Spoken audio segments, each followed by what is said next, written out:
As DCS pilots, we spend a lot of time in front of our screens, so sometimes it's nice to grab a drink and just read a nice book about your favorite aircraft. Hey guys, Emils here, and today I'll be sharing my thoughts about the book Joint Force Harrier. Now, you might be thinking, this is a flight sim channel, why would we want to hear about books? Well, books are a great way to learn about the aircraft you love to fly and how they were used in real life, as well as find great mission ideas. That's without covering all the other benefits of reading. Would you like to see a video about how books can help you in flight sims? Let me know in the comments. Alright, let's get into it. So this book is written by Aid Orchard and James Barrington. The book follows the 800 Naval Air Squadron and their deployment in Afghanistan. They are flying Harrier GR7s, which are pretty similar to the AV-8Bs we are used to in DCS.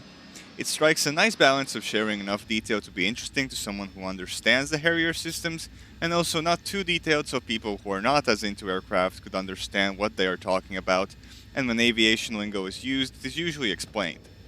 As an avid aviation enthusiast, I had no trouble reading the book, and it was interesting to read about the conflict and the air warfare from a perspective that I have not experienced. One of the big takeaways from this book is that a combat pilot does not feel the same pain when taking out his target, as troops on the ground who sometimes get into hand-to-hand combat too. The pilot's job is pretty much boiled down to find the target, hit the target, and get out of there. Not seeing who they killed, only happy voices on the radio from the people you saved by dismantling the Taliban ambush. I have never had thought of a pilot's role that way because in DCS we don't simulate that contact with troops, and with the very basic communication systems we have, there's no urgency and stakes in what we are doing.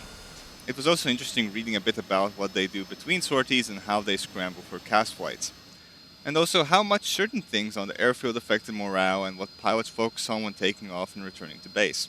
Although it was interesting and a relatively fast read, it isn't a page turner that you get stuck in because it's so exciting.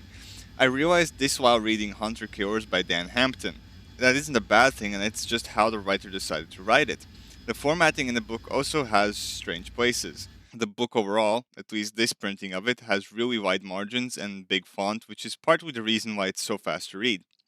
What bugged me in this book was the placement of the image pages. It's really hard to follow a sentence that starts before the image pages and continues after. It's either you come back to the sentence after the pictures or you read first and look at the pictures after. I feel like they could have placed them at least in between chapters or at least sentences so we don't have this sudden pause which really throws off the reading rhythm. I hope this video was somewhat helpful. This is my first time reviewing a book, and I still have to figure out the best way to talk about it without giving out too much about the book. Let me know what you would like to hear more about next time in the comments. Also, you can check out this Harrier mission I flew and was heavily inspired by this book. Alright, that's it for me, and I'll see you guys next time. Bye!